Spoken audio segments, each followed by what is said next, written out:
Carter Yates, Dave Campbell's Texas Football here with former Dallas Cowboys offensive lineman Joe Looney and the new Little Elm High School offensive line coach. Joe, we're recording this on draft night. Oh, yeah. Thursday. What's your draft story? I know you got drafted by the 49ers in 2012. Did you have a cool draft story about it? Yeah, you know what? I actually got a really cool draft story.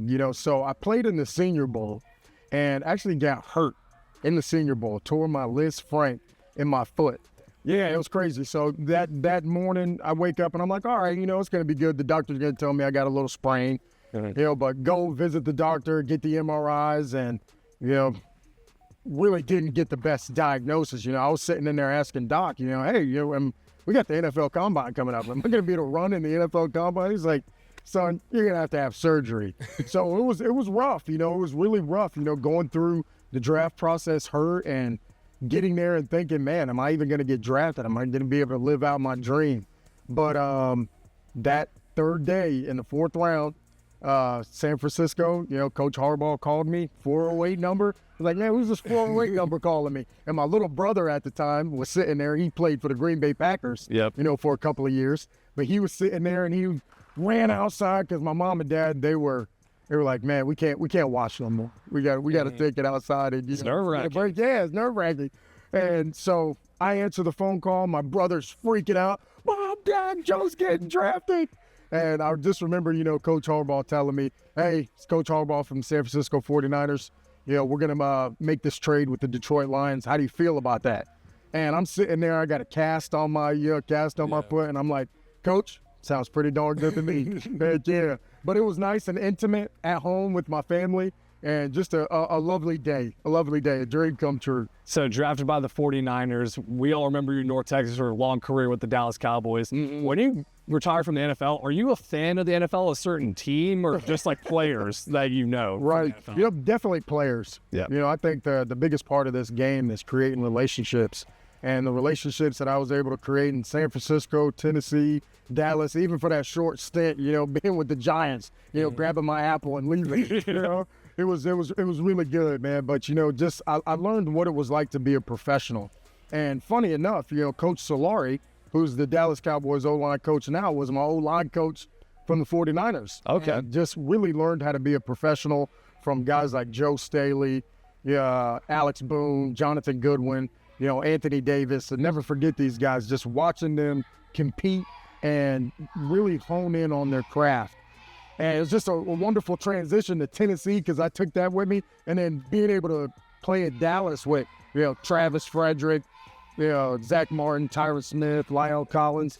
I mean, just a plethora of knowledge in football. So with the Dallas Cowboys, you played with such an outstanding offensive line. Mm-hmm. What was that like every day, day in and day out, working with those guys? Man, first of all, it was fun.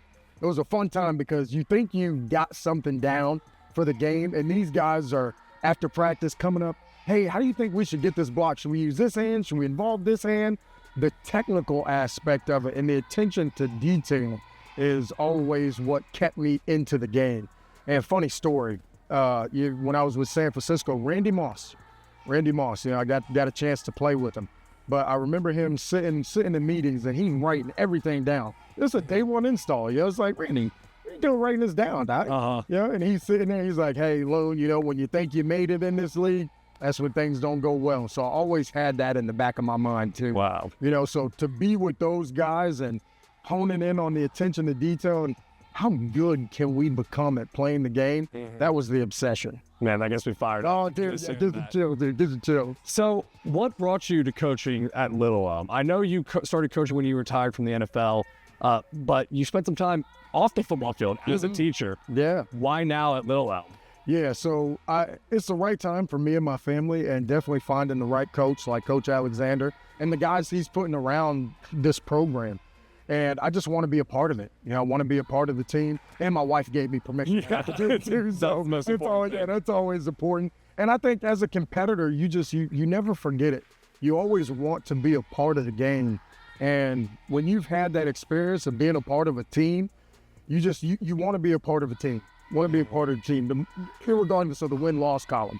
I could, care less about that. I just want to be a part of the team and teach these young men, first of all, how to be responsible outside of football, and then teach them how to play the game the right way. Yeah. You know, Coach Garrett always used to say, hey, give yourself a chance to win the game. That's what I want to do for these young guys. What's the biggest thing you think this is an unfair question because you took away so much from Jason Garrett, but like when you think back on your Dallas Cowboys career, what was the biggest thing you took away from Jason Garrett? Man, so the biggest thing I took away from Coach Garrett is to enjoy the moment.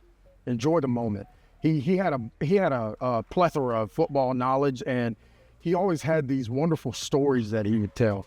And one of them he used to tell was about, you know, there's snakes behind you chasing you, and you're running away from the snakes, and then you get to a cliff, and there's lions down there, and you're trying to lower yourself down to get away from the snakes. But he had this part in there where he said, and there's a bushel of strawberries, and the guy just takes them and devours them. So just enjoying the moment. And I think a lot of football, you know, as you know, it could be, you know, 110 days outside, you know, your body's beat up, you're tired. How do you enjoy those moments? You have to enjoy those moments in football. So that's the biggest thing he taught me. Who were your biggest influences to become a football coach? Man, so one was my dad. You know, my dad coached me and my brother growing up, and I really learned the love of the game from him. You know, he always used to tell us Saturday mornings we'd be going out to Little League, Looney, get cuckoo for Cocoa Month. And me, as an 8-year-old kid, I'm sitting there like, man, this guy's a psycho. Can we even say that, you know? But my dad was so passionate about the game. He played, you know, in Louisville, played at the University of Louisville, and just carried that, you know, passion for the game with him. So definitely him. And then also the coaches down at Sam Houston. You know, the guys down there, I mean, you know, that's where I started coaching. And I was a young cat at that time, really had, you know, not a lot of idea of what I was doing. But guys like Jimmy Sanders, Eric Ward, the guys down there, that really showed me the ropes and taught me, you know, what coaching was all about and what to expect. Yeah. Yeah, because, you know, as a coach, you know, you can't put the pads on anymore. You can't put As bad as you want to. Yeah, as bad as I want to. You know, I tell these guys in the locker room, man, I'm so jealous of you right now. You get to go hit somebody, and there's no repercussion about it. You get to go take your anger out on somebody, and that's a fun part of football. But as a coach, you have to understand that, you know, you're really living through these players. Well, you're living through them, and if you can get them to adopt your mindset and the passion for the game and the way it's supposed to be played, then I think you've done a great job as a coach. I think that passion for you comes from your dad playing at Louisville, but I know as the Dallas Cowboys, you were a fan favorite for that personality, right? Because you come out wearing the Zeke crop top and went viral on social media. I've heard you say in an interview that comes from your mom, that personality. Yes. What was the best joke she ever played on you? Oh, man. So my mom was outgoing, just outgoing woman. And I think one of the best jokes she ever got us with was one Christmas, me and my brother, we were really wanting a PlayStation 2. It's like, yeah, that's what we want. Please, Mom, please. Yes. And, you know, we're all excited. She's like, okay, yep, I got it. Like, good stuff, I got it. And, you know, we wake up Christmas morning, Mom, what's going on? You know, what's happening here? She's like, oh guys, I completely forgot, you know, let me go see if I can look in the trunk or something. So all day, you know, she goes through this spiel all day. And then at the end of the day, pulls out this PlayStation 2. So that's why, you know, I mean, just, yeah, Mom, thank you. We appreciate it. But just, I mean, just a phenomenal woman. You know, she was a teacher also. So, you know, she had to deal with all the different personalities. And I think that's where she got it from. And she just grounded us in Christ, too. Grounded us in Jesus Christ, and always, you know, had us be thankful for what we had and just have fun. Have fun with the game. And so you mentioned your mom as a teacher. You were a teacher for these past couple years. I mean, you still will be at Little Elm, right? But you were a teacher only. You stepped away from the game for a bit.